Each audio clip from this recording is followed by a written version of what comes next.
Hi, John. How are you today? I'm good, Elliot. You and I are live from the headquarters of AML Rights Source in Cleveland, a couple of days of meetings. So we get a chance to talk through in detail some of these issues that we're covering. Today, there's a bunch of things we want to quickly highlight and reference upcoming programs and that sort of thing. I'll just start off with something that we just saw before we began to record, and that's the Department of Commerce has just issued their report. This is a November report. It's actually investigations of export control and anti-boycott violations. They call it, Don't Let This Happen to You. It's close to an 80-page document. They explain their enforcement process. They explain the voluntary self-disclosure issues, that sort of thing. There's an intro from the head of the agency. They're basically reminding people of the importance of anti-boycott and related laws and regulations, and the close partnership that they need to have with the private sector. So I thought that was pretty interesting. Again, about an 80-page document. There's examples in there of both the seriousness of administrative and criminal enforcement outcomes, and also some strategies to be better prepared here, where the resources are and the information. So just posted in the past couple of days. We also saw from FinCEN a proposed form for real estate reporting under the residential real estate rule that was published several months ago and becomes effective on December 1 of 2025. The form is out. It's worth a look. Comments on the form are being taken through January 13th of 2025. It is what you would expect, capturing the data that the rule contemplates being captured, who was involved in the transaction, who was the facilitator of the transaction, and details about the transaction. So that's worth a look. That's on their website. Reminders are also out there from FinCEN, IRS, and others regarding filing of your reporting with beneficial ownership information. I would just say as a quick aside, we talked about this yesterday.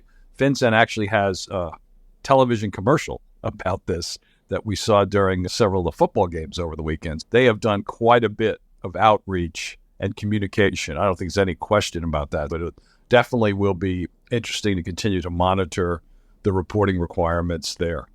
And on their beneficial ownership landing page on their website, they also have links to explainers and how-to videos and things like that. There's definitely a strong effort on the part of FinCEN to make the registration process successful and not to be overly burdensome for people. And I can speak for myself. I have an LLC.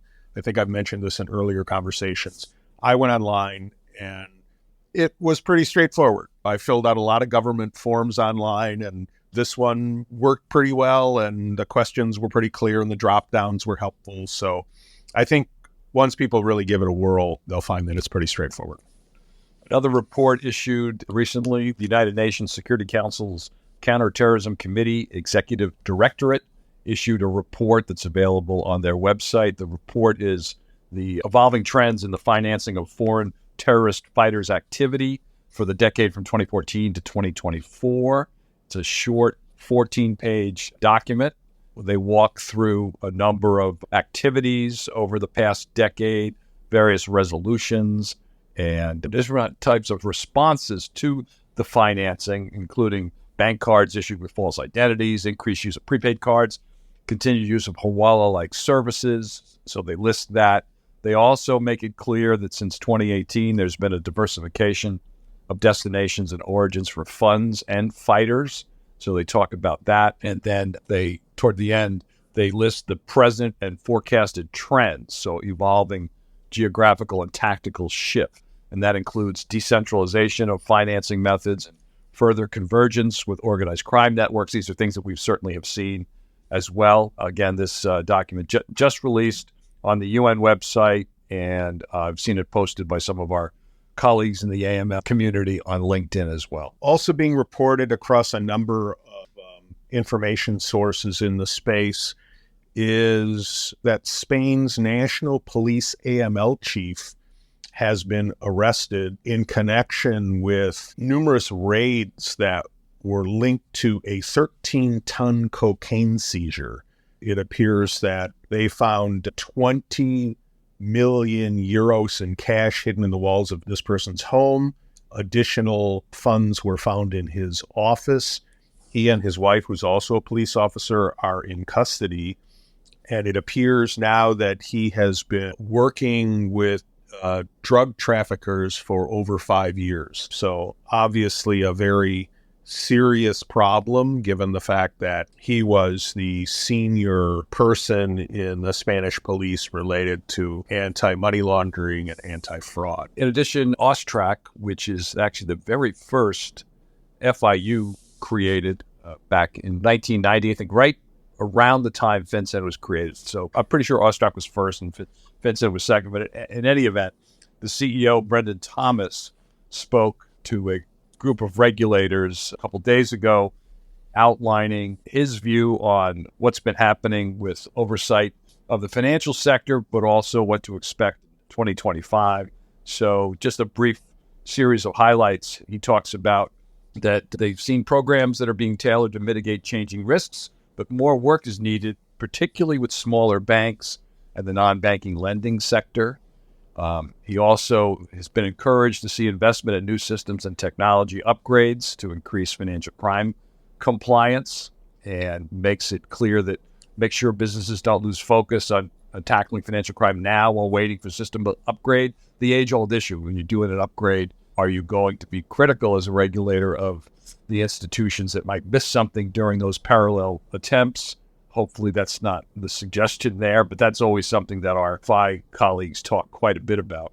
They expect a lot of change because there's a proposed reform that we've talked about. I talked about specifically earlier this year with Ob Chapman about the AML CTF proposed change to their regimes in Australia.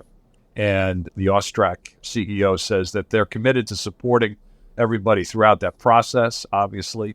And they are making internal changes at AUSTRAC, which is interesting, including what they're calling a new education and industry engagement branch. So similar to what FinCEN's been doing with all its coverage around the country, not just about beneficial ownership information, reporting requirements, but the fentanyl crisis and that sort of thing. Interesting series of comments here. Just shows, obviously, that AUSTRAC faces a lot of the same challenges that we certainly see here and in other jurisdictions. Yes, two things from the UK. Metro Bank, which is one of the so-called challenger banks, the online banks that were formed in the last 10-ish years, was fined £16 million. It's about 20.5 million US dollars for failures in its transaction monitoring systems and processes. They have been struggling with their AML compliance going back to 2016, continuing to struggle with figuring out how to meet the regulations in the UK and be sure that they're protecting the financial system from being abused. We've seen this in a number of other of the online banks in the UK, and UK regulators are continuing to be vigilant, but so far the challenger banks have not all been able to get up to top level. And then an additional thing, the UK Serious Fraud Office, or SFO, recently received a significant budgetary increase of about 12 million US dollars. They are responsible for enforcing new anti-fraud rules that are coming into effect in the UK. And there is a new obligation on the part of business organizations. It's called Failure to Prevent Fraud, and that'll go into effect on the 1st of September of 2025. And some of the key elements there, which are not necessarily universal across the globe, are there'll be a penalty available if they concealed vital information from consumers or carried out deceptive behavior in financial markets. So there are bits and pieces of that are also true in the U.S., and in other nations, but it's interesting. John and I have talked a lot over the last 6 months about the emergence or reemergence, if you will, and acceleration of fraud, and this is an indication that it's being taken seriously at the highest governmental levels. John, what else do you have? That's really all I have on my end. We have a webinar coming up next Tuesday, and the title of it is to address all of the issues that FinCEN has been involved in through 2024 and what's coming up in 2025. So you can still register on the website, for that. I'm still efforting a few interviews with folks that I hope to iron out in the next couple of weeks. I will say that we are still watching the ramifications of this year's U.S. elections because it does matter who gets placed in certain agencies. There's a lot of discussion about sanctions being severely changed, perhaps, in terms of focus. We've seen some articles about that. I think that's something to look at, and it's going to be interesting to see some of the pending requirements on the AML community to see whether those continue. We don't know who's sitting in what chairs and committees, and that's always relevant because of hearings and oversight and that sort of thing. So that's something we will continue to monitor for folks and report on that as we get more solid information. And I will give everyone a teaser. Our December webinar will be on new trends in AML compliance programs. And so we have a great panel of folks lined up for that, and you'll be able to register for that webinar after next week's webinar. And we'll give another shout about that on our show next week. So, John, when we leave here, you travel safely. And you do the same. Thank you, and be well. Take care. Bye-bye.